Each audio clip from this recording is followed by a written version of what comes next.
जो विज्ञान है वो बहुत ही स्पष्ट तौर से इसकी तरफ इंगित कर रहा है। और भी हम लोगों ने एक स्टडी कराई थी, तो उसमें जो गंगोत्री का मंदिर बना हुआ है उसके 18 किलोमीटर आगे जा चुका है। जो प्रॉब्लम एरियाज हैं अभी खासकर एनवायरनमेंट में, उसमें सरकार का इंटेंशन क्या है? उसमें जो माइक्रो प्लास्टिक है वो सबसे बड़ी समस्या है।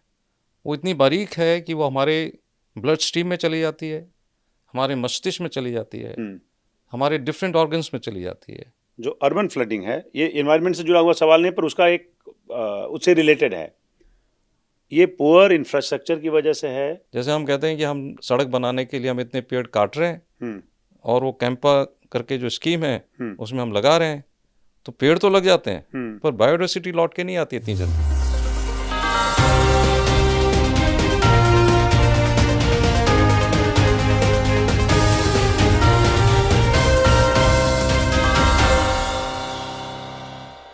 नमस्कार, मैं हूं पवन कुमार और डायलॉगस में आपका स्वागत है।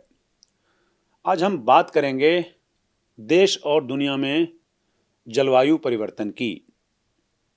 जलवायु परिवर्तन हमारे देश और पर्यावरण पर, इकोनॉमी पर, ह्यूमैनिटी पे क्या प्रभाव डाल रहा है, इन सब के बारे में बात करेंगे और एक एक चीज़ जानने की कोशिश करेंगे कि पर्यावरण में जलवायु परिवर्तन के बाद आज की तारीख में क्या क्या चीज़ें बदल रही हैं, जिससे देश और समाज कैसे प्रभावित हो रहा है। लोगों के स्वास्थ्य, कृषि और जल संसाधनों पर नकारात्मक प्रभाव पड़ रहा है क्या? हाल ही में एक जारी रिपोर्ट के मुताबिक भारत को 2030 तक अपने जलवायु परिवर्तन लक्ष्यों को प्राप्त करने के लिए $2.5 ट्रिलियन की आवश्यकता होगी। जलवायु परिवर्तन केवल भारत को प्रभावित नहीं कर रहा है, भारत को कर रहा होगा थोड़ा ज़्यादा, पर इसके परिणाम क्या क्या हैं वो देखिएगा। बढ़ते तापमान के कारण हीट स्ट्रोक आ रहा है, डिहाइड्रेशन हो रहे हैं, रेस्पिरेटरी मामले ज़्यादा बढ़ रहे हैं, कृषि पर ज़्यादा खतरा है, फसलों पर ज़्यादा खतरा है, फसलों की उत्पादकता में कमी आ सकती है, हीट वेव्स आ रहे हैं, तापमान बढ़ रहा है और खाद्य सुरक्षा पर नकारात्मक प्रभाव पड़ रहा है। इन सब बातों पर आज हम विस्तार से जानेंगे। हमारे साथ बेहद ख़ास मेहमान हैं आज, प्रवीण गर्ग साहब, जो मोवियस फाउंडेशन के अभी प्रेसिडेंट हैं। इसके पहले भारत सरकार के साथ काम कर चुके हैं, आईएएस अधिकारी हैं, 1988 बैच के, अभी रिटायर्ड हैं और लंबे समय से इस देश में पर्यावरण और पर्यावरण के बदलते चेहरे पर काम कर रहे हैं। इनसे जानेंगे कि क्लाइमेट चेंज आपको और हमें और पूरी दुनिया को कैसे प्रभावित कर रहा है। हमारा भविष्य सुरक्षित है क्या? गर्ग साहब, आपका स्वागत है हमारे इस कार्यक्रम में। धन्यवाद पवन जी, इट्स ए प्लेजर। ये आनंद का विषय है कि मैं आपके साथ बात कर रहा हूँ और एक जो सबसे महत्वपूर्ण विषय है आज का, ज्वलंत जो विषय है, हम लोग उस पर चर्चा करेंगे। जब किसी से बात करते हैं तो कोई कन्विंस नहीं होता आजकल, क्योंकि बहुत ही कॉन्ट्राडिक्टरी रिपोर्टें हैं, सोशल मीडिया पे है। कोई कहता है कि साहब पर्यावरण पे जो चर्चा हो रही है ज़्यादा वो हम ही लोग ऑब्सेस्ड हैं, अमेरिका तो उसकी चिंता नहीं करता, यूरोप के देश उसकी चिंता नहीं कर रहे हैं, तो इसका मतलब है कि ये लोग ना हमें डराते हैं। हम इस बात से इसलिए शुरुआत कर रहे हैं क्योंकि देश में एक ऐसा वर्ग है गर्ग साहब जो ये समझता है कि इसको एम्प्लीफाई करके दिखाया जा रहा है, जो वाकई ख़तरा है। सबसे पहले हम आप ही से जानना चाहेंगे कि हम एक इकोनॉमी के तौर पे, एक देश के तौर पे कितने वल्नरेबल हैं इस क्लाइमेट चेंज के बदलते दौर में। पवन जी, ऐसा है कि हम यूएस की या किसी और विकसित देश की बराबरी नहीं कर सकते जी। हमारी जो वल्नरेबिलिटी है वो, हम अभी भी एक विकासशील देश हैं, डेवलपिंग कंट्री हैं जी। तो हमारी ज़्यादा है, क्योंकि हमारे जो स्ट्रेंथ होनी चाहिए, हमारे जो सेफगार्ड्स होने चाहिए, वो अभी कम है जी। और ये कहना कि ये खतरा अभी नहीं है या खतरा बड़ा चढ़ा के बताया जा रहा है, वो कहना गलत होगा। क्योंकि जितनी भी वैज्ञानिक स्टडीज़ की गई हैं उनको अगर आप देखेंगे, जो विज्ञान है वो बहुत ही स्पष्ट तौर से इसकी तरफ इंगित कर रहा है। और हमारी वर्नेबिलिटी इसलिए ज़्यादा है क्योंकि हम अभी भी एक डेवलपिंग कंट्री हैं, अभी भी हम एक ऐसे देश हैं जहाँ पे पर कैपिटा इनकम, औसत इनकम जो है अभी भी बहुत कम है। तो हमारे यहाँ जो एक तबका है, काफ़ी बड़ा एक जो तबका है, उसमें इतनी स्ट्रेंथ नहीं है कि वो जो बदलाव आएगा उसको वो सहन कर सके या लंबे समय तक उससे बचता रहे। और जैसा कि हम लोग देख रहे हैं पिछले 2-3 सालों में जो बाढ़ आई है, अचानक जो एक्सट्रीम इवेंट्स होती हैं, और कभी ज़्यादा बारिश होती है, कभी कम बारिश होती है, कभी बाढ़ आ जाती है, कभी लैंडस्लाइड्स हो जाते हैं, तो उसमें काफ़ी जान और माल की काफ़ी हानि होती है। एरेटिक बिहेवियर हाँ, है, erratic behaviour, that is a extreme conditions जी, विच आर हैपनिंग। पहले एक प्रेडिक्टेबिलिटी थी वेदर की या कंडीशंस की, वो प्रेडिक्टेबिलिटी अब धीरे धीरे कम होती जा रही है। ये ज़्यादातर जैसे आप साइंस के डेटा के हिसाब से अगर आप चलेंगे तो क्या एशियाई देशों में इसका अकरेंस है या बाकी और दुनिया के अलग हिस्सों में भी देखा जा रहा है, ये या केवल ये एक मिथ है, सब जगह है? नहीं, ये सब जगह होता है, सब जगह होता है, क्योंकि इसकी कोई बाउंड्रीज नहीं है। आप देखेंगे जलवायु की कोई बाउंड्रीज नहीं है सच। अगर पॉल्यूशन यहाँ हो रहा है या समुद्र में अगर प्लास्टिक जा रही है तो वो कहीं भी जा सकती है, तो दे आर नो बाउंड्रीज ऐसे। पर यह है कि किस देश की कितनी क्षमता है उसको विथस्टैंड करने की, और किस देश ने कितना उस क्षेत्र में काम किया हुआ है, उसमें कितना मिटिगेशन उसने किया हुआ है, कितना एडेप्टेशन उसने किया हुआ है। तो जो भारत है या जो इस किस्म के जो देश हैं, या साउथ एशिया, दक्षिण एशिया के जो देश हैं, उनकी वर्नेबिलिटी ज़्यादा है। और दूसरी तरीके से अगर आप इसको देखेंगे तो हमारी जो आबादी है, हमारी आबादी 140 करोड़ है, जो कि विश्व के हम सबसे ज़्यादा आबादी वाले देश हो गए हैं। चाइना अब नंबर 2 है। तो उसका भी जो प्रेशर है और उसकी भी जो ज़रूरतें हैं, उसकी वजह से भारत की जो वनरेबिलिटी है वो बढ़ जाती है। हमारे पास हिमालय है, जो एक वो एरिया है जहाँ पे पर्यावरण में जो बदलाव है वो बड़े ज़्यादा दिखते हैं और बहुत ज़्यादा उसका प्रभाव तुरंत दिखता है। जैसे ग्लेशियर का पिघलना, ग्लेशियर से निकली हुई जो नदियाँ हैं उसमें वाटर का जो वॉल्यूम है उसका कम होना।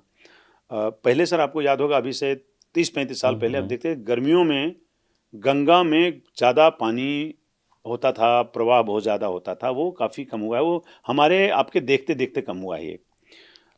एक तो हिमालय है, फिर उसके बाद मैदान है, उसके बाद फिर कोस्टल एरिया शुरू हो जाते हैं। तो जो ये वेरिएशंस हैं, भारत के केस में हम बात कर रहे हैं, जो वेरिएशंस हैं वो क्लाइमेट चेंज के लिए ज़्यादा कहें तो एक तरह से ज़्यादा वेराइटीज़ देता है। और इसका खतरा इसलिए ज़्यादा क्योंकि हमारे पास जो लैंड है उसकी वैरायटी बहुत ज़्यादा है। ये खतरा वैरायटी और ग्लेशियर्स के बाद नदियाँ, और नदियों के बाद समुद्र तक वो पानी जाता है जी। उसमें जो सबसे बड़ा जो फैक्टर मुझे जो लगता है वो अपनी आबादी है, क्योंकि इस आबादी की ज़रूरतें हैं, और उसको जब वो पूरा करती है तो ना तो उतना पानी है, ना उतने संसाधन हैं, ना उतना अनाज है, ना उतनी चीज़ें हैं। तो उसकी वजह से हमारा इम्पैक्ट ज़्यादा है। और ग्लेशियर्स जो हैं रिसीड कर रहे हैं। गंगोत्री ग्लेशियर पिछले 100 वर्ष में करीब 18 किलोमीटर आगे आ चुका है। और अभी हम लोगों ने एक स्टडी कराई थी, तो उसमें जो गंगोत्री का मंदिर बना हुआ है उसके 18 किलोमीटर आगे जा चुका है ग्लेशियर। तो इसका मतलब ये जब मंदिर बना होगा, जब भी 1000 साल पहले बना होगा, तो ग्लेशियर के गोमुख के उसमें बना होगा, पर वो आगे जा रहा है। तो ये पूरे जो हिमालयास हैं, जिसको हम थर्ड पोल भी बोलते हैं आफ्टर आर्कटिक एंड अंटार्कटिका, सबसे ज़्यादा जो क्रायोस्फीयर है, सबसे ज़्यादा जो बर्फ़ की मात्रा है वो थर्ड पोल हिंदू कुश हिमालयास में है जी। तो उसका भी जो वॉल्यूम है वो कम होता जा रहा है। उससे अनेक नदियाँ निकलती हैं, आपकी सब बड़ी नदियाँ उधर से ही निकलती हैं, तो उनका भी धीरे धीरे पानी कम होता जाएगा। तो उससे जो खेती के लिए पानी आता है, पीने के लिए पानी आता है, वो भी कम होता जाएगा। और उस पर हमारी काफ़ी पॉपुलेशन बस्ती है। फूड सिक्योरिटी की प्रॉब्लम होगी, निर्भरता की प्रॉब्लम होगी, पानी की प्रॉब्लम होगी जी। और हमें खाद्यान्न जो हम उगाते हैं उसमें दिक्कत आएगी। हमारा जो अंडरग्राउंड वाटर लेवल है वो भी नीचे जा रहा है, तो उसको भी ऊपर पंप करने में भी हमें समस्या आएगी। और अगर आप देखेंगे तो काफ़ी ज़िले हैं भारत के जहाँ पे पानी बहुत नीचे जा चुका है, तो उसको ऊपर पंप करना, उसके लिए हमें बिजली की ज़्यादा ज़रूरत पड़ेगी। एक ये विशियस साइकिल है। इस बात के दो तीन एस्पेक्ट्स हैं, जैसे एक तो ये कि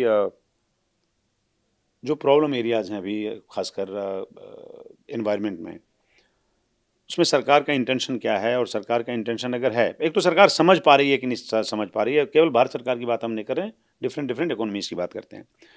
उसके बाद सरकार का इंटेंशन क्या है, और अगर इंटेंशन है तो उसको अचीव हम कितना टाइम में करेंगे। हम बात जो हम लोग कर रहे थे उसमें दोबारा से कनेक्ट करते हैं।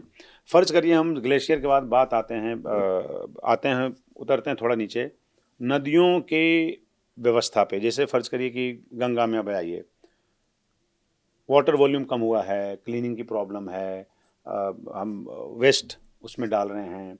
ये एक पर्यावरण का एक समझिए कि एक अलग सा ब्रांच है जिसको स्टडी करने, जिसको प्रॉब्लम को रिमूव करने की ज़रूरत है। पूरी दुनिया में इस पे काम हुआ है। वाटर जो नदियों के जल हैं उसको साफ़ करने का, जैसे अमेरिका में ओहायो नदी का एग्जांपल आप ले सकते हैं, लंदन में टेम्स नदी का एग्जांपल ले सकते हैं। क्या हमारे यहाँ हम इस प्रॉब्लम को समझ के एडिक्वेट मेजर्स हमने लिया है, और उसका असर क्या दिखेगा? क्या हम इसको रिवर्स कर पाएंगे? भारत सरकार ने वैसे ही काफ़ी समय से पहले एक गंगा एक्शन प्लान होता था, फिर 2014-15 से उसको हम नमामि गंगे बोलने लगे। उसमें काफ़ी काम हुआ है, पर मेरा ये मानना है कि जब तक वो जन सहयोग या जन आंदोलन नहीं बनेगा तब तक उसमें सफलताएं मिली हैं। ऐसा नहीं कि सफलताएं नहीं मिली हैं, पर जितनी सफलता मिलनी चाहिए थी वो नहीं मिली है। उसके लिए जब तक हम सब जागरूक नहीं होंगे, जब तक जनता खुद ही उसके लिए जागरूक नहीं होगी और वो उसकी प्रहरी नहीं बनेगी, जब तक वो उसको वॉच नहीं करेगी कि गंगा में कहाँ से गंदा पानी आ रहा है, और जितना उनके लाइफस्टाइल से आ रहा है उसको अगर रोक सकते हो। नहीं तो ये तो एक परपेचुअल प्रॉब्लम है कि एक नीचे से या उसमें सफाई हो रही है और ऊपर से कोई उसमें कूड़ा डालता जा रहा है। तो नमामि इंडस्ट्रियल वेस्ट का कैसे करेंगे? इंडस्ट्रियल वेस्ट में भी उसके STPs होते हैं और ज़ीरो डिस्चार्ज की भी पद्धतियाँ हैं, पर उसमें खर्चा आता है। तो उसमें अगर आप कोई बिजनेस कर रहे हैं तो आपका बिजनेस का खर्चा बढ़ जाता है, आपके प्रॉफिट का मार्जिन कम हो जाता है। तो उसका भी रियल टाइम मॉनिटरिंग किया जाता है, और जो सेंट्रल पॉल्यूशन कंट्रोल बोर्ड है वो रियल टाइम मॉनिटरिंग भी करता है। तो बहुत सी बार उसके बावजूद भी इंडस्ट्रियल वेस्ट, कानपुर जैसे जो शहर हैं उनके आसपास काफ़ी उसमें चला जाता है। तो इसमें जनता को भी जागरूक होना पड़ेगा, सरकार को भी जागरूक होना पड़ेगा, और जो पॉल्यूशन कंट्रोल बोर्ड्स हैं, चाहे वो स्टेट के हों चाहे केंद्र के हों, उनको भी काफ़ी उसमें मुस्तैदी से कार्य करना पड़ेगा। उसमें भी जो लीकेजेस हैं उस पर भी ध्यान देना पड़ेगा। तो एक पूरी मेरा सोचना ये कि एक पूरे समाज की ये समस्या बनती जा रही है।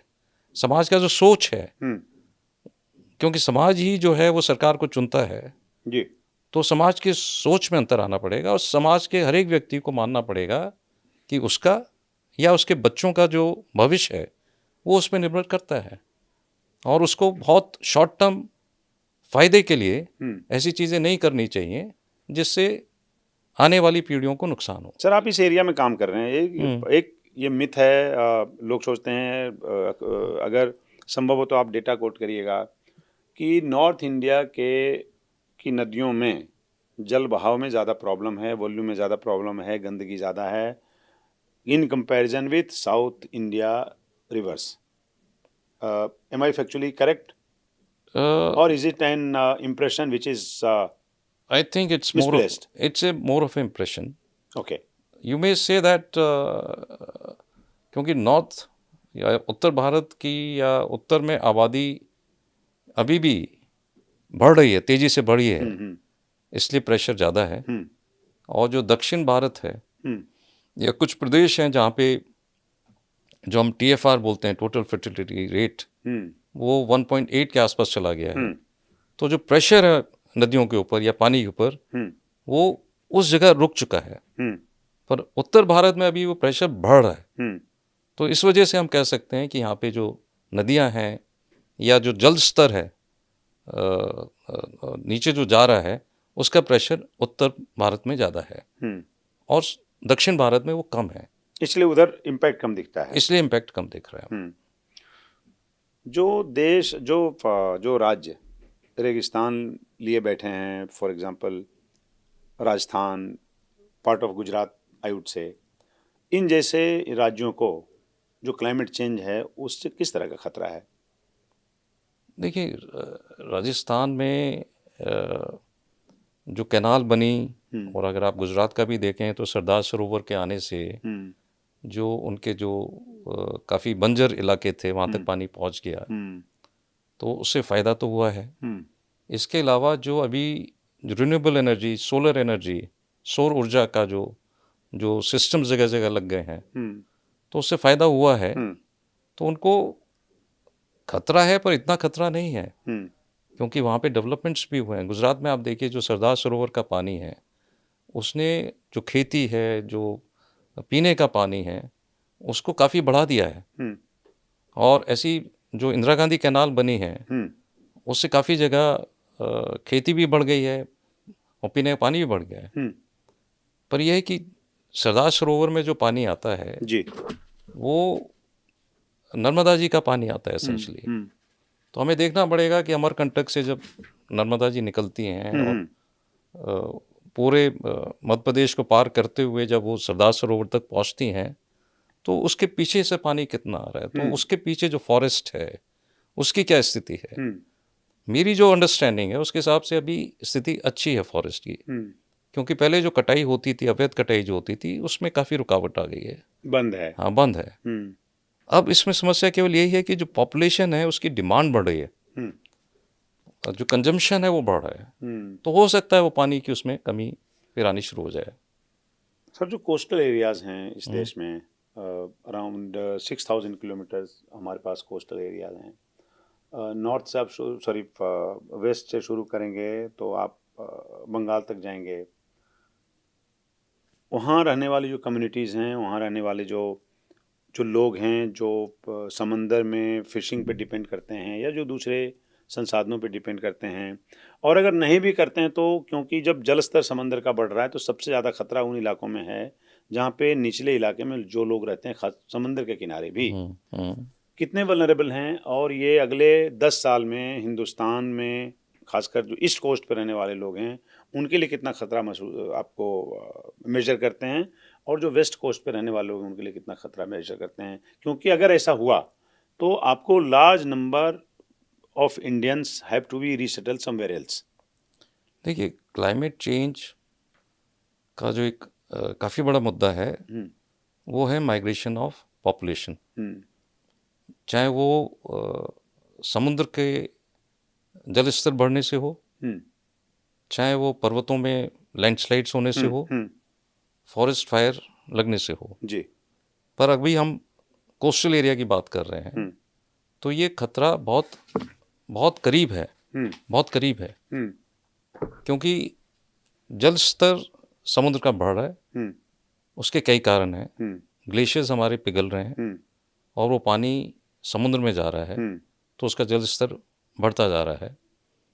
और एक और जो चीज़ है इसमें, एक जो और मैं बताना चाहूँगा, प्लास्टिक जो है वो समुद्र में काफ़ी जा चुकी है, और वो कोई इतनी प्लास्टिक, बड़ी समस्या है क्या? वो बहुत बड़ी समस्या है। प्लास्टिक की बहुत बड़ी समस्या है। प्लास्टिक के कुछ आइलैंड्स टाइप भी बन जाते हैं जो फ्लोट करते रहते हैं। दूसरा, प्लास्टिक जो है वो जो मछलियां हैं उनमें भी चली जाती है, और जो वो मछलियां जब पकड़ी जाती हैं और हम लोगों के खाने की टेबल पे आती हैं, तो वो प्लास्टिक हम लोगों के शरीर में भी चली जाती है। और इसमें जो माइक्रो प्लास्टिक है वो सबसे बड़ी समस्या है। वो इतनी बारीक है कि वो हमारे ब्लड स्ट्रीम में चली जाती है, हमारे मस्तिष्क में चली जाती है, हमारे डिफरेंट ऑर्गन्स में चली जाती है, और धीरे धीरे वो हमारा जो स्वास्थ्य है, हमारा जो हेल्थ है, उसको वो ख़राब करती है। तो plastic going to the oceans और उसके बाद वहाँ की भी जो वहाँ पे भी जो मछलियाँ हैं, वहाँ पे भी जो और जैसे बड़ी मछलियाँ हैं या तो उनको भी वो प्रभावित करती है और वापस लौट के वो हम लोगों की खाने की टेबल पे आ जाती है। और ये जो जल स्तर बढ़ेगा समुद्र का। इस बार के बजट में क्लाइमेट चेंज पे हाँ, छोटा सा ध्यान है, बाकायदा बजट के प्रावधानों में एफएम के स्पीच में बोला गया। वो तो है। वो शुरुआत हो सकती है पर वो नाकाफी है। शुरुआत तो काफ़ी समय पहले से हो चुकी है, पर ये नाकाफ़ी है। नाकाफ़ी इसलिए भी है, हमें समझना पड़ेगा कि हमारा जो संसाधन है, हमारा जो टैक्स कलेक्शन है, वो कोई बहुत ज़्यादा नहीं है। तो हमें उसको डिफरेंट एरियाज में अलॉट करना पड़ता है। कोई गरीबी उन्मूलन कार्यक्रम है, कोई सिंचाई का कार्यक्रम है, तो उसी के हिसाब से हम लोग कर सकते हैं। पर इसमें मैं और पॉइंट से बाद में आऊँ, पर इसमें जब क्योंकि आप बजट की बात कर रहे हैं, तो बजट में our philosophy should be greening of the budget. Budget को हम कैसे कितना ग्रीन कर सकते हैं। तो अगर हम किसी भी चीज़ का पैसा दे रहे हैं तो उसमें ग्रीनिंग पार्ट एसेंशियल होना चाहिए। क्लीन टेक्नोलॉजीज, नई नई टेक्नोलॉजीज आ रही हैं जो हमारे जो क्लाइमेट चेंज को एग्रीवेट करती हैं, उनको वो उसकी टेक केयर कर सकते हैं। फॉर एग्जांपल, जो प्लास्टिक है, प्लास्टिक से कुछ जगह सड़कों में उसको जो एसफॉल्ट होता है उसमें मिला के सड़कें बनाई इस्तेमाल करते हैं। तो क्लीन टेक्नोलॉजीज, नितिन गडकरी जी अक्सर इसका एग्जांपल देते रहते हैं। हाँ, और जैसे ग्रीन हाइड्रोजन की बात चल रही है, तो इस किस्म की नई टेक्नोलॉजीज जो हैं वो आएंगी। और मेरा ये मानना है कि अभी तक जो हमारी ह्यूमन हिस्ट्री रही है उसमें हम हमेशा कोई नई टेक्नोलॉजी, एंड एज दे से मदर इन्वेंशन जो भी होती है वो नेसेसिटीज़ के हिसाब से होती है, सर्कमस्टेंसेस के हिसाब से होती है, और साइंटिफिक नॉलेज रहती है तो टेक्नोलॉजी आती है। तो क्लीन टेक्नोलॉजी में बस मुद्दा इतना ही है कि क्लीन टेक्नोलॉजी वेस्टर्न सोसाइटीज़ के पास है, पर जो डेवलपिंग कंट्रीज़ हैं उनके पास नहीं है। हमें देते क्यों नहीं वो? अब उसकी एक कीमत है उसकी एक कीमत है। और जैसे होता है कि वो पर पहले पर पर्यावरण को ज़्यादा डैमेज तो उन्होंने किया, तो ज़्यादा तो कॉस्ट उन्हीं को बेयर करना चाहिए। वो तो है ही, हिस्टोरिकली जो है उन्होंने किया है। और जो लॉस एंड डैमेज का जो कॉन्सेप्ट है उसमें ये है कि हिस्टोरिकली उनको देना चाहिए। और जो पिछला जो कॉप हुआ है उसमें जो डिमांड थी 1.3 ट्रिलियन यूएस डॉलर्स की, पर उन्होंने केवल 300 मिलियन यूएस डॉलर्स पे तय किया, तो उनको देना चाहिए। पर वो क्लीन टेक्नोलॉजी जो है वो ट्रांसफ़र होनी चाहिए। और मुझे लगता है कभी कभी, क्योंकि एयर पोल्यूशन या ओशन पोल्यूशन, ये सारी चीज़ें जो इंटरलिंक्ड हैं, ये जो आपकी नेशनल बाउंड्रीज हैं इसके बियॉन्ड जाती हैं। आप ऐसा नहीं कर सकते हैं कि आप कहें कि आज मेरे बॉर्डर पे ये चीज़ें रुक जाएंगी। वो किसी न किसी माध्यम हवा से नहीं मानेगी, हाँ, पानी नहीं मानेगा, बिल्कुल वो अपने आप अपना फ्लो लेगा। तूफान नहीं मानेगा, बिल्कुल, बारिश नहीं मानेगी, बिल्कुल तो मानसून नहीं मानेगा। हाँ, तो इसलिए जो है क्लीन टेक्नोलॉजी कुछ तो आएगी, और फिर हमको भी अपनी क्लीन टेक्नोलॉजीज डेवलप करनी पड़ेंगी। और fourth thing is the capacity building. हमें कैपेसिटी बिल्डिंग करनी है। और हमने जैसे इसका जो सबसे बड़ा उदाहरण है और सबसे अच्छा उदाहरण है, वो जो साइक्लोन्स आते थे उड़ीसा में, आप देखेंगे पहले बहुत नुकसान होता था, पर उन्होंने जो डिज़ास्टर मैनेजमेंट में अपनी जो कैपेसिटी बिल्डिंग की है, तो अब कभी भी साइक्लोन आता है तो आप देखिए कि नुकसान बहुत। आजकल सर एक बड़ा एक जो अर्बन फ्लडिंग है, देखिए जो रूरल एरियाज़ में, दूर दराज के इलाकों में जो फ्लडिंग होती है वो फिर भी किसी तरह मैनेज हो जाता है, क्योंकि वहाँ पे बहाव तेज़ है, पानी का निकास ज़्यादा है। अर्बन फ्लडिंग हो रही है, अभी बॉम्बे में देखा आपने, गुजरात के कुछ इलाकों में देखा, वो भी बिना मानसून की बारिश के। मानसून अभी आया बिल्कुल है। बिल्कुल सर सवाल यह है कि क्या जो अर्बन फ्लडिंग है, ये इन्वायरमेंट से जुड़ा हुआ सवाल नहीं, पर उसका एक उससे रिलेटेड है, ये पुअर इंफ्रास्ट्रक्चर की वजह से है या जो इन्वायरमेंटल चेंजेस हैं, जो क्लाइमेट चेंज है उसके दबाव के चलते हो रहा है? आप लोग एडमिनिस्ट्रेशन में रहे हैं, इंफ्रास्ट्रक्चर में डील किया है, मैं प्रशासन को समझा है, उसको डिप्लॉय किया है, कैसे इसको कैटेगराइज करते हैं आप? देखिए, इसमें अगर एक्सट्रीम इवेंट होती है रेनफॉल की, हम्म मतलब एक दिन में ही 10 इंच पानी गिर गया, हम्म अब एक्सट्रीम रेनफॉल है, हम्म अब उस पानी को कहीं से निकलना है, हम्म तो फ्लडिंग हो जाएगा अगर पानी निकल नहीं पा रहा है। पर एसेंशियली जो इशू है वो अर्बन प्लानिंग का है। हम्म जब हमने अपनी कॉलोनीज काटी हैं, जब हमने अपनी सड़कें बनाई हैं, जी। जब हमने बड़ी बड़ी बिल्डिंग्स बनाई हैं, तो हमने उसमें एक जो नेचुरल फ्लो है पानी का, हम्म उस पर ध्यान नहीं दिया है। हम्म और पानी कहाँ जाके मिलेगा उस पर हमने पूरी प्लानिंग नहीं की है। हम्म अभी हम लोगों ने आइसोलेशन में अपनी बिल्डिंग्स बना दी हैं। हम्म आप किसी भी शहर में जाएंगे तो उसने केवल एक लोकल एरिया को देखा है और उसके हिसाब से उसने बिल्डिंग बना दी है। और उसका पानी आखिर में जाके कहाँ जाके रुकेगा, कोई फिक्र नहीं उसकी। उस हाँ, कौन सी बाउंड्री वॉल उसको रोक देगी, कौन सी बिल्डिंग उसको रोक देगी, उसकी वो प्लानिंग नहीं है। तो उसके लिए एक लार्जर अर्बन प्लानिंग चाहिए। और फिर उस जिसको मास्टर प्लान भी बोलते हैं, मास्टर प्लान में हम बिल्डिंग का तो नहीं करते हैं, पर हम उसमें बताते हैं कि कितना ग्रीन रहेगा, कौन सा कमर्शियल रहेगा, कौन सा रेजिडेंशियल रहेगा। पर उसमें और बारीकी से प्लान करना पड़ेगा कि जब बिल्डिंग बन रही है तो वो कहाँ पे खड़ी होगी और उसका ड्रेनेज कहाँ से निकलेगा, और पानी जब ऊपर से आएगा तो वो कहाँ से निकलेगा। इसमें एक और चीज़ कर सकते हैं, वाटर हार्वेस्टिंग हम ज़्यादा से ज़्यादा कर सकते हैं। तो वाटर हार्वेस्टिंग के भी उपाय करने चाहिए ताकि वो पानी बहने की बजाय, तेज़ी से बहने की बजाय ज़मीन के अंदर जाए, तो हमारा वाटर लेवल ऊपर बढ़ना शुरू हो जाए। तो वो हमारी खेती में, पीने के पानी में उस समय हमें उपयोगी सिद्ध होगा। तो ये अर्बन प्लानिंग का भी इशू है। और अगर एक्सट्रीम वेदर कंडीशंस हैं, एक्सट्रीम रेनफॉल है, एक्सट्रीम स्नोफॉल है, तो that's a rare event, but that happens once आप इन। मोविस फाउंडेशन के साथ काम करते हैं, काफ़ी एक्टिव हैं आप लोग। क्लाइमेट चेंज के हिसाब से भी मोटे शब्दों में कहें तो एनवायरमेंटल प्रोटेक्शन के लिए, बायोडाइवर्सिटी के लिए प्राइमरीली किन किन एरियाज़ में आप लोग काम करते हैं उसके अपलिफ्टमेंट के लिए? हम लोग मोबियस फाउंडेशन जो है वो, एक तो मैं ये बताना चाहूँगा कि मोबियस नाम इसका जो रखा गया है जी। वो एक मैथमेटिशियन के ऊपर रखा गया है, हम्म जिन्होंने मोबियस स्ट्रिप हम्म का इजाद किया था। हम्म अगर आप मोबियस स्ट्रिप देखेंगे तो सर्कुलर है, हम्म सस्टेनेबल है इन नेचर, हम्म उसकी एक सस्टेनेबिलिटी को डिनोट करता है। तो हम लोग भी जो है मोबियस फाउंडेशन में काम करते हैं सस्टेनेबिलिटी पे। Education is a means to sustainability. और अभी हम लोग एक डॉक्यूमेंट्री भी बना रहे हैं जिसमें 9 प्लानिटरी बाउंड्रीज का जो कॉन्सेप्ट है इंडियन कॉन्टेक्स्ट में, उसको हाईलाइट कर रहे हैं। किस लिए कर रहे हैं? इसलिए कर रहे हैं कि हम चाहते हैं कि, और उसको हम 5 लैंग्वेजेस में डब कर रहे हैं और पूरे सार्क कंट्रीज़ में भी दिखाएंगे। उसका पर्पज़ ये है कि जो जागरूकता पैदा करनी चाहिए और ख़ासकर यंगर जनरेशन में, ताकि उनका भविष्य जो है वो हम लोग तो धीरे धीरे आगे बढ़ जाएंगे, पर जो आने वाली पीढ़ियां हैं उनको इस धरती पे रहना है, तो हम उसको अवेयरनेस क्रिएशन के लिए बढ़ा रहे हैं। क्योंकि काफ़ी लोगों को पता भी नहीं है कि क्या क्या नुकसान हो रहे हैं और उनको कैसे रोका जा सकता है। और ये भी सच है कि काफ़ी कम्युनिटीज़ छोटे स्केल पे बहुत अच्छे कार्य कर रही हैं, तो उसको भी हम उसमें हाईलाइट कर रहे हैं। तो मोबियस फाउंडेशन एसेंशली एजुकेशन और सस्टेनेबिलिटी पे काम करता है।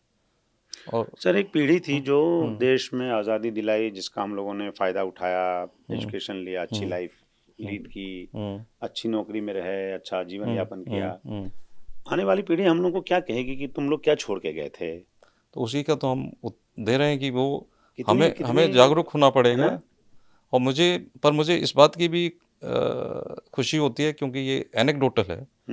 मैंने कि मुझे कुछ लोग मिले तो बोले कि बच्चों में इतनी जागरूकता आ गई है और कुछ तो इतने सहम गए हैं कि वो जब परीक्षा दे रहे होते हैं तो एक्स्ट्रा कॉपी नहीं मांगते हैं। तो मतलब बच्चों में जागरूकता है, स्कूल में बच्चों में जागरूकता आ चुकी है, मेरा तो ये मानना है। पर उनको कैसे दिशा दी जाए या कैसे उनको ऐसे क्षेत्रों में ले जाया जाए जो जहाँ वो सोचते हैं उसमें काम कर सकें। और देयर इज़ ए, और एक वैसे डिवाइड भी है, एक अर्बन एजुकेटेड और अच्छे स्कूल में पढ़ा हुआ बच्चा, और एक सरकारी स्कूल में पढ़ा हुआ बच्चा, उसमें एक डिवाइड है, एक डिजिटल डिवाइड भी है और एक नॉलेज का डिवाइड भी है। पर मैं ये मानता हूँ जो रूरल एरिया में सरकारी स्कूल में पढ़ा हुआ बच्चा है, उसका बिहेवियर जो है ज़्यादा सस्टेनेबल है, क्योंकि वो देखता है ना सर, वो देखता भी है, उसकी रिसोर्सेज भी सीमित हैं, तो उसको उन्हीं रिसोर्सेज को रिसाइकिल करना है, उसी रिसोर्सेज में उसको काम चलाना है। तो मोबियस फाउंडेशन जो है वो अपने एक छोटे, मैं तो उसको छोटे ही मानूंगा क्योंकि इतना बड़ा देश है, अपना एक कंट्रीब्यूशन कर रहा है और कोशिश कर रहा है कि लोगों के समझ में आए ये क्लाइमेट चेंज और बाकी जो चीज़ें हो रही हैं, जैसे recycling of water, waste management, renewable energy, इन सब के क्षेत्र में एक जागरूकता पैदा की जाए और हम कुछ काम भी करते रहते हैं उन क्षेत्र। सर, क्लाइमेट चेंज को सस्टेन करने के लिए, क्लाइमेट चेंज में कंट्रीब्यूट करने के लिए जो सरकार द्वारा किए गए काम, प्लस हमारे आपके जैसे लोग जो अलग अलग संस्थानों से जुड़े हुए हैं उनके द्वारा किए गए काम, अभी की आवश्यकताओं के मुताबिक और जो क्लाइमेट चेंज से उपजे हुए जो चुनौतियां हैं उसको भी सस्टेन करने लायक हैं। इसमें किन किन एरियाज़ में आपको लगता है कि सरकार ने अच्छा काम किया है? बायोडाइवर्सिटी में, जैसे मैं आपके एक फंक्शन में गया जिसमें डॉल्फिन पे प्रोग्राम किया था आप लोगों ने, वो देख के बड़ा अच्छा लगा। पहली बार हमें पता चला कि डॉल्फिन की संख्या बढ़ रही है और पहली बार हमें अंदाज़ा हुआ कि डॉल्फिन बायोडाइवर्सिटी में कैसे हमारे लिए फ़ायदेमंद है। बिल्कुल बिल्कुल। हम लोग लोकल में उसको नॉर्थ इंडिया के कई इलाकों में, जैसे बिहार वगैरह में उसको सौंस बोलते हैं, तो हम लोग बचपन में देखते थे, लेकिन बीच में देखा कि गंगा में से वो गायब हो गया। तो जो रिवराइन डॉल्फिन है या जो ओशन वाले डॉल्फिन हैं, हिंदुस्तान क्या अपर हैंड पे है डॉल्फिन को के कंजर्वेशन में, और वो कैसे हमारे दैनिक इन्वायरमेंटल आवश्यकताओं में वो जल करता है?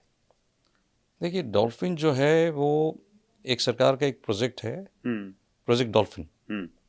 मैं जब मिनिस्ट्री में था, एनवायरनमेंट फॉरेस्ट एंड क्लाइमेट, तो उसका एक सेपरेट प्रोजेक्ट भी बनाया गया था। और डॉल्फिन क्या है? डॉल्फिन जो है एक इंडिकेशन है। अगर डॉल्फिन की संख्या बढ़ रही है, इसका मतलब है कि जो वाटर क्वालिटी बेहतर हो रही है। हाँ, वाटर क्वालिटी और वहाँ का जो इकोसिस्टम है वो हेल्दी है। तो इसलिए उनका प्रोटेक्शन और उनका सर्वाइवल वो बड़ा इम्पॉर्टेंट फैक्टर है for the health of the river, health of the water. तो सरकार उसमें काम कर रही है, और पर यह कि उसमें उन्होंने कुछ वो मित्र भी बनाते हैं वहाँ पे। तो ये जन आंदोलन होना भी ज़रूरी है, एक जागरूकता भी फैलाना ज़रूरी है कि डॉल्फिन को आपको नहीं मारना चाहिए। डॉल्फिन में पहले जो फिशरमैन थे उनके जो कांटे थे वो उनके फंस जाते थे, उसमें जाल में फंस जाती थी, तो उनसे कैसे उनको निकाला जाए। तो डॉल्फिन जो है एक इंडिकेशन है, जैसे काफ़ी एपेक्स जो एनिमल्स होते हैं या कीस्टोन जो एनिमल्स होते हैं वो उस पूरे इकोसिस्टम की हेल्थ को मेंटेन करते हैं, उसका इकोलॉजिकल बैलेंस बना के रखते हैं।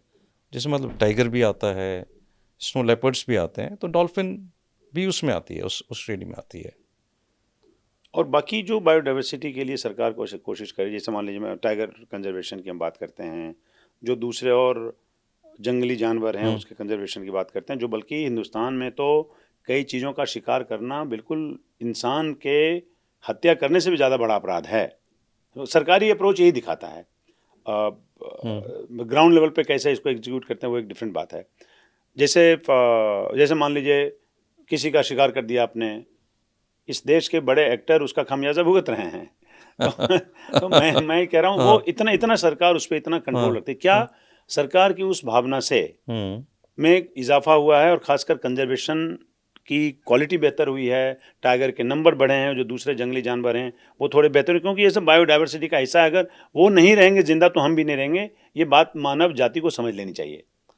ये आई थिंक ये धीरे धीरे लोगों के समझ में आने लगा है और सरकार ने भी इस क्षेत्र में काफ़ी काम किया है। अगर आप टाइगर्स देखेंगे तो टाइगर्स जो हैं काफ़ी कम हो गए थे, फिर प्रोजेक्ट टाइगर चलाया गया और आज टाइगर्स की आबादी काफ़ी हो गई है। इनफैक्ट जो टाइगर रिजर्व्स हैं वो वहाँ से टाइगर्स दूसरे एरियाज़ में निकल के जा रहे हैं। और चीते अभी हम लोगों ने अफ्रीकन कंट्री से मंगा के भी यहाँ पे फिर से रीइंट्रोड्यूस किए हैं। चीते पहले हिंदुस्तान में होते थे, पर वो हंटिंग शिकार की वजह से ख़त्म हो गए। क्लाइमेट चेंज भी उसकी वजह मानेंगे नहीं? क्लाइमेट चेंज उतनी बड़ी वजह नहीं है, क्योंकि जब खत्म हुआ तब क्लाइमेट चेंज इतना it was not taking place in such a नहीं उस समय के तो क्या था, एक शौक था। और ऐसे भी कुछ राजा महाराजा हैं जिन्होंने हजार हजार टाइगर मारे हुए हैं। या विदेश से जब किंग जॉर्ज आए तो उस समय 2-3 दिन में 100 टाइगर्स को मार दिया गया एज ए ट्रॉफी। तो आप पुरानी जगहों में जाएंगे तो वो मरे हुए रखे गए हैं। तो it was more of a pleasure Hunt. And उसका एक मतलब था कि मैं टाइगर मार दिया तो मैं बहुत ही मतलब मस्कुलिन या मैं बहुत ही वैसा आदमी हूँ, ताकतवर आदमी हूँ। जी जी जी जी। तो वो चीज़ अब चली गई है। बल्कि मुझे तो खुशी है इस बात की कि उस शूट की जगह अब फोटोग्राफी शूट आप देखिए, इतने एंथुसियास्ट हैं अब टाइगर की शूटिंग, एनिमल्स की, बर्ड्स की शूटिंग करने के लिए। आप किसी भी टाइगर रिजर्व या किसी भी रिजर्व में चले जाइए, लोग अपने कैमरे, अच्छे अच्छे कैमरे, बड़े बड़े कैमरे लेके खड़े हुए हैं और उनसे शूट करते हैं। कुछ पर्सनल शौक के लिए करते हैं, कुछ डॉक्यूमेंट्रीज के लिए करते हैं। So shooting has shifted from killing to taking the photography. जो हमारा प्रिपेयर्डनेस है क्लाइमेट चेंज को फेस करना, उसको टैकल करने के लिए जो प्रिपेयर्डनेस और जो रिस्पॉन्स है हमारा, वो फ्यूचर प्रूफ कैसे हो, उसके लिए क्या करना पड़ेगा सरकार को? देखिए, सरकार के ऑलरेडी सरकार जो है अपने आप में इतने साइंटिफिक इंस्टीट्यूशंस हैं, सरकार में इतनी ज़्यादा कैपेबिलिटी है। तो सरकार ने, एक मैं एग्जांपल देना चाहूँगा, एक बहुत सारी चीज़ें हैं बट एक एग्जांपल जो मैं देना चाहूँगा वो है एक national action plan for climate change. तो उसके 8 पिलर्स हैं, तो सरकार उसमें काम कर रही है। ऐसी हर एक स्टेट को बोला गया था और सबने बनाए हैं state action plan for climate change, तो वो भी उसमें काम कर रहे हैं। तो सरकार उसमें काम कर रही है, इसमें कोई शंका नहीं है। पर उसकी क्वालिटी, उसकी इफेक्टिवनेस और involvement of A common man in that, क्योंकि सरकार की जितनी भी स्कीम है, चाहे वो क्लाइमेट चेंज की हो, कोई भी स्कीम हो, जब तक उसमें कॉमन मैन या जो व्यक्ति उसके आसपास रह रहा है, वो जब तक वो उसको अपना कार्य नहीं मानता है, तब तक वो सफल होने के चांसेस कम रहते हैं। वो आइसोलेशन में फिर काम होना शुरू हो जाता है। तो सफलताएं मिली हैं, इसमें कोई शंका नहीं, क्योंकि मैं मिनिस्ट्री में भी था। आइलैंड के शेप में है। हाँ, थोड़ा साइलोज हैं। पर सफलताएं सबसे ज़्यादा तभी मिलेंगी जब आम नागरिक उसके साथ जुड़ जाता है। तो वो जोड़ना बहुत ज़रूरी है। चाहे जैसे अगर हमने कोई बहुत बड़ा तालाब लिया और उसका इंक्रोचमेंट हो रहा है, तो जब तक जो जनता उसके आसपास आबादी रह रही है, जब तक वो उससे नहीं जुड़ेगी, जिसको हम अंग्रेजी में सोशल फेंसिंग भी बोलते हैं, जब तक वो नहीं होगी। अच्छा, आपको पता है गांव में तालाबों पर कब्जा बहुत आम बात है? ये मुझे बात है मालूम है, क्योंकि मैं 16 साल मैं 16 आप तो उस इलाके में नहीं, आप रहे, आप डिस्ट्रिक्ट मजिस्ट्रेट रहे कई। हाँ, मैं डिस्ट्रिक्ट मजिस्ट्रेट भी काफ़ी 8 साल से ज़्यादा रहा हूँ। जी जी जी। और 16 साल मेरे जो शुरू के हैं वो ऐसे ही क्षेत्रों में गुजरे हैं। और आप समझ सकते हैं कि मैं दिल्ली से गया था तो तालाबों पे कब्जा सर बहुत कॉमन प्रॉब्लम है ग्रामीण इलाकों में। पर यह है कि सरकार ने काम बहुत किए हैं जी, पर वो कितने सस्टेन हुए हैं, उसके बाद फिर कब्जा हो जाता है। एक बार आपने खाली करा दिया, फिर कब्जा हो जाता है। कुछ जगह तो कॉलोनीज बन गई हैं तालाबों में, शहरों के अंदर जो तालाब थे उनको भर के कॉलोनीज बना दी गई हैं। तो ये चीज़ें तो हैं, बट वही मैं कहना चाहूँगा, वो जब तक आम आदमी के जहन में नहीं आएगा कि हमें ये करना है, और आ भी रहा है, ऐसा मैं नहीं कहूँगा कि नहीं आ रहा है, पर वो एक आंदोलन का रूप जब तक नहीं लेगा, जन चेतना, हाँ जन चेतना, तब तक नहीं होगा ये। चलिए, मैं सर उम्मीद करता हूँ कि लोग समझेंगे, और ये एक ऐसा विषय है जो हर एक परिवार को प्रभावित कर रहा है, हर एक परिवार के व्यक्ति को प्रभावित करता है।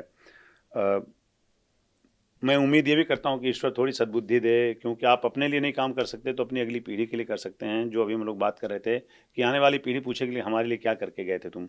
आपका बहुत बहुत शुक्रिया, आप हमसे आपने बातचीत की और इन्वायरमेंट के अलग अलग पक्षों से आपने हमें अवगत कराया। बहुत बहुत धन्यवाद आपका। बहुत बहुत धन्यवाद।